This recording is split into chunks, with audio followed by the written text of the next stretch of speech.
O seu relacionamento envolve momentos de amor e de ódio?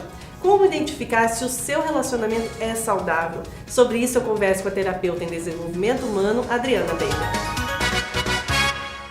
Adriana, amor e ódio, são sentimentos que podem conviver? Ou quem ama não odeia, quem odeia não ama? Ou ao contrário do amor é a indiferença? Como tá toda essa mistura? Isso tudo anda muito junto, né? Então, dentro das relações, é muito comum aqueles momentos em que você realmente sente muita raiva do outro. Até porque esses sentimentos, e é polêmico dizer isso, mas eles são quase complementares, né? E dentro de uma relação, existe sim alguns momentos em que a pessoa literalmente, por alguns instantes, odeia o parceiro. Então, quando você diz por alguns instantes, a maior parte do tempo deve ser de sentimento positivo. Sim, tem que ser só por alguns instantes. É só por alguns instantes. Numa relação saudável, é assim que tem que ser. É claro, muitas pessoas vão ouvir e vão dizer assim: eu nunca odiei meu parceiro, eu nunca odiei minha parceira. E aí eu te peço para lembrar aqueles momentos em que você ficou irada dentro da relação, irado dentro da relação. E sim, andam juntos. Quando que isso é preocupante? Quando em um rompante de raiva, um rompante de ódio vira violência. Quando isso se torna o habitual dentro da relação. E aí existe um outro caso, Cris, que é aquelas relações que são baseadas simplesmente no ódio. E eu explico melhor. Existem relacionamentos em que a pessoa quer tanto ferir o outro e ela convive, ela mantém uma relação para manter o outro infeliz, sem se dar conta de que com isso vai estar infeliz também pelo resto da vida, por muito tempo. Essa pessoa acredita que ama dessa maneira, então é possível que alguém acredite que o amor seja assim, dessa maneira? É possível que alguém acredite. Porque muitas vezes não é assim, eu vou machucar, ferir porque eu tenho ódio. Não, eu machuco, eu firo, mas eu amo essa pessoa. Sim. Todo mundo tem um conhecido, e se você não tem esse conhecido, talvez seja você, que toda vez que você conversa com a pessoa, ela te conta um problema, uma problemática do relacionamento. Da raiva que passou com o marido, com a esposa, da última briga. Todas as vezes que você conversa, ela tem algo, a pessoa tem uma queixa dentro da relação. E aí, eu pergunto, o que te leva a manter uma relação que te traz tanto motivo para queixa? Você está baseando o seu relacionamento numa raiva que você tem constante dentro dessa relação, porque se todos os dias você tem um motivo para ficar chateado, se todas as vezes que você encontra seus amigos, você tem algo para contar, que de uma briga, de uma desavença, de algo que te incomodou, o seu relacionamento está baseado em quê? E aí, para essa pessoa, você pergunta: você ama seu marido? Você ama a sua esposa? E a pessoa vai afirmar: eu amo. Mas aonde que essa relação está baseada? Então, por tanto tempo, a gente fica numa relação doente, e essa relação doente envolve também pessoas doentes. As pessoas podem adoecer emocionalmente tendo uma relação assim? Sim, podem e adoecem de fato tendo uma relação assim. Porque imagina a tensão que é você conviver numa relação que não te traz tranquilidade. Uma relação saudável é a relação que te traz paz, que te dá vontade de estar junto, que te faz crescer como ser humano. Pode até ter brigas, mas brigas passageiras. Porque existe assim, se você diz relacionamento saudável, existe um relacionamento perfeito em que não haja briga, que seja só paz, amor? Eu já falei numa entrevista aqui anteriormente que uma relação que ela não tem briga, ela também não é uma relação perfeita. Até porque a perfeição não é humana. Mas o que deve existir nos relacionamentos são discussões que te levam a uma evolução. Uma briga não te ajuda em nada. Então, se existe um ponto de discordância, tem que ter uma discussão para chegar a um momento de entendimento e para levar o casal e o relacionamento a crescimento. Aquelas brigas que são recorrentes, vocês brigam sempre pelos mesmos motivos. O que precisa mudar? De que forma isso está ajudando a relação e de que forma isso está te ajudando enquanto indivíduo? Porque é muito comum e as pessoas aceitam isso como se fosse uma coisa normal. Aquelas brigas que acontecem todas as vezes. Entre tapas e beijos, diz a música de Leonardo. E se você prestar atenção, dentro dessas relações existem brigas que são sempre pelo mesmo motivo. Sempre. Então, o que tá faltando? Alguém vai ter que ceder, alguém vai ter que mudar algo, e de que forma vocês vão chegar a um ponto de entendimento para que isso não seja recorrente. Então a briga também pode se tornar um hábito. Se torna um hábito.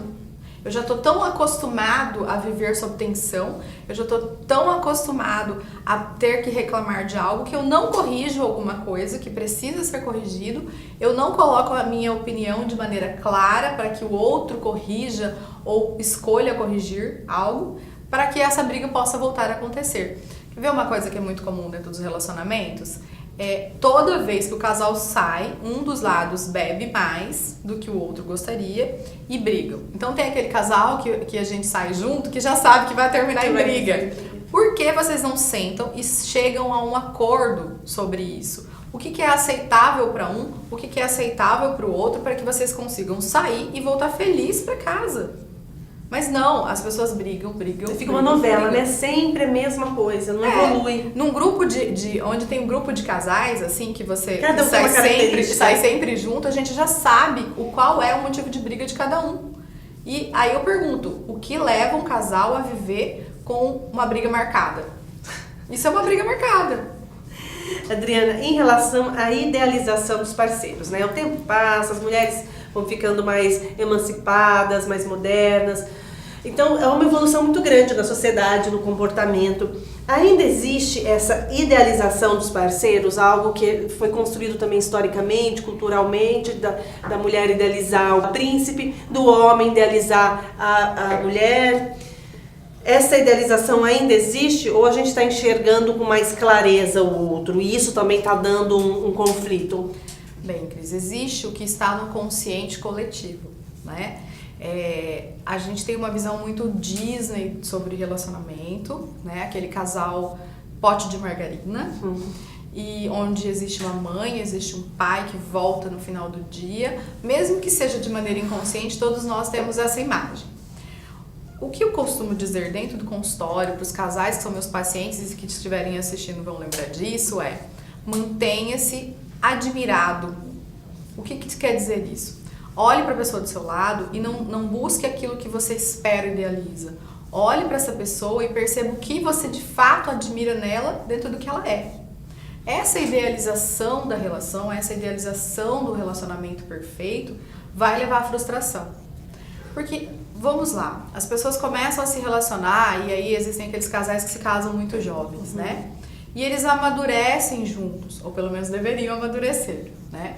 Então, ao passo que a vida vai passando, a gente tem que estar sempre de olho em nós e com um olhar muito de admiração para o outro. O que essa pessoa, de que maneira essa pessoa está evoluindo, o que tende para admirar agora, e se não tem algo, traga a pessoa.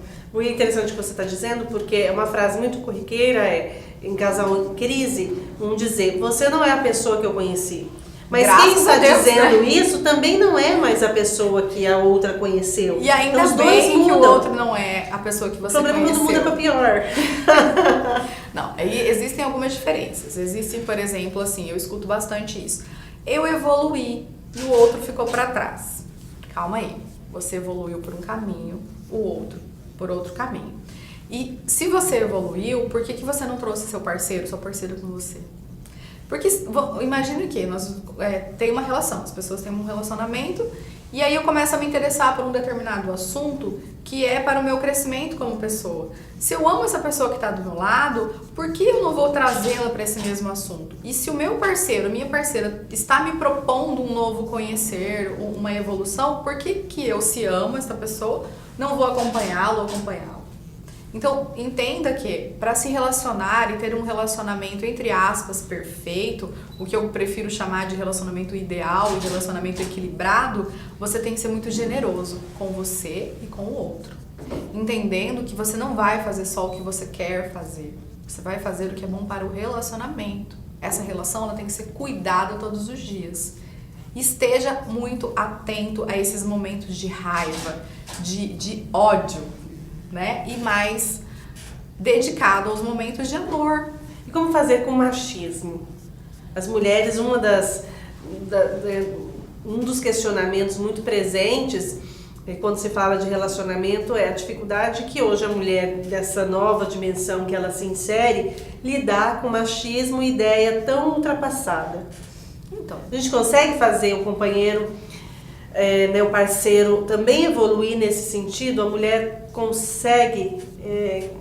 qual é o caminho para aquela mulher que quer evoluir, que quer também se inserir no mercado de trabalho ou ter mais independência e que o parceiro quebre algumas ideias cristalizadas machistas? bem, hoje eu vejo duas questões. O machismo e esse feminismo exacerbado que nós estamos aí colocando em voga muito. Quando você se casa com alguém, é meio que como se casa, começa a se relacionar com alguém, você faz um contrato. E como todo contrato, ele precisa ser revisto ao longo do tempo, né? Qual a ideia de cada... É. Porque tem as crises dos anos, né? Existe. E quando as pessoas estão muito apaixonadas lá e elas resolvem se casar, e subentende-se que elas estejam muito apaixonadas. É porque elas assinam qualquer contrato. Assinam qualquer contrato. Eu caso com as minhas expectativas e o meu parceiro casa com as expectativas dele. Não existe uma conversa racional sobre o que eu espero de você e o que eu tenho para te oferecer, o que você espera de mim, o que você tem a me oferecer. Isso deveria ser feito, né? E vamos lá, senhores homens agora, falando sobre o machismo. Eu entendo que, principalmente os casais um pouco mais velhos, existe aquela ideia de que a mulher é o esteio do lar e nós conseguimos ser o esteio do lar de salto alto trabalhando fora. A gente consegue fazer tudo isso. Mas mulheres, também a gente não pode levantar uma bandeira e achar que tem que ser tudo da nossa maneira e que tudo tem que ser diferente, que tudo precisa ser... não leve para o pessoal toda e qualquer atitude. Porque nós podemos ser independentes, nós podemos ter o nosso lugar na sociedade, nós podemos e devemos, né, se sentir realizadas no trabalho. E existem aquelas mulheres que se sentem realizadas sendo dona de casa e mãe. E ótimo, o importante é que a pessoa se sinta realizada e bem com ela. É aquela frase, a mulher pode ser o que ela quiser? A mulher, qualquer pessoa pode ser o que quiser. Qualquer pessoa. Então, com relação a que esses homens que são um pouco mais machistas, nossa atitude é meio difícil de fazer porque eu não consigo mudar o outro, Cris.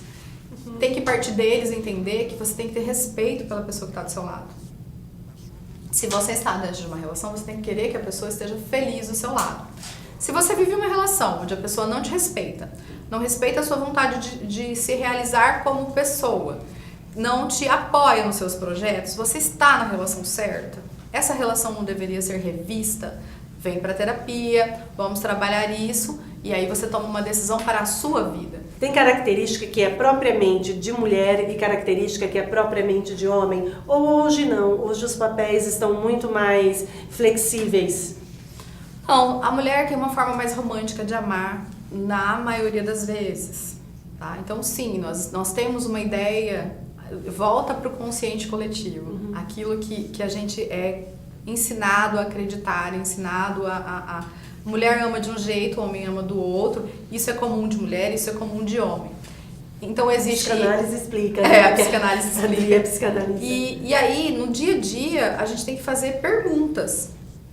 Não é porque minha mãe e minha avó fazia dessa forma que eu devo fazer igual. Tem que me perguntar se isso faz sentido pra mim.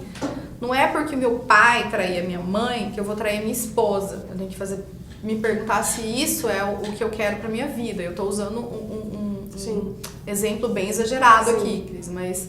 Sim, mas que são marcas que a pessoa traz, carrega com ela e muitas vezes está repetindo padrões e muitas vezes sem nem perceber o quanto isso reflete essa repetição de padrão, essa continuidade de ações por geração. Sim. Que é muito profundo. Sim, e é muito comum ouvir assim, aquelas expressões assim, mas isso é comum de homem. Não, peraí, isso é comum de homem, mas isso faz bem pra você? Mulher é assim mesmo, mas é esse tipo de relação que você quer? E você não pode generalizar, colocar o seu parceiro dentro de um bolo, porque você não está se relacionando com um bolo, você está se relacionando com uma pessoa. E toda relação precisa ser conversada, toda relação precisa ser discutida com o intuito de crescimento. Quando você coloca as coisas, isso é assim mesmo, você não olha para a pessoa, você não olha para a questão. E aí você vai ter sempre alguma coisa para reclamar. Na mesa do bar, no salão de cabeleireiro, na academia, com os seus amigos, sobre o seu parceiro, sua parceira. Dri, para encerrar, quais as dicas em relação, para quem está nos assistindo, assim, a partir de tudo que a gente falou, para perceber amor e ódio no relacionamento, o que está dentro da normalidade, o que está passando e que é bom a gente se atentar? Bem, eu costumo dizer em consultório que tudo é normal e tudo não é normal. O que é normal é o que te faz bem, o que deveria te fazer bem. Perceba seu nível de irritação dentro da relação. Eu já escutei, por exemplo, de pessoas que dizem assim, ele respira do meu lado, me irrita. Ela fala e a voz dela me incomoda. Eu já ouvi isso também. A presença me incomoda. E aí você está dormindo, acordando, criando seus filhos, construindo sua vida com uma pessoa que respira e te incomoda. Então, é separar cada questão. Mesmo que o sexo seja ótimo. Mesmo e principalmente, né? Porque daí ainda tem uma vantagem, né? Porque existe muito isso mesmo. Então, a pessoa respira e me irrita. O que de fato me irritou? O que me levou a essa irritação? O que isso está despertando em mim? Também, né? Qual é a minha questão dentro disso? De que forma eu posso trabalhar isso? Porque é muito comum que a gente espere do outro. Porque a minha esposa não muda, porque meu marido não faz diferente. E você está fazendo o que diferente? E se você está do lado de uma pessoa que respira e te irrita, o que você está fazendo aí? Adriana Bender, minha entrevistada de hoje. Adri, acho que na próxima a gente vai falar de traição.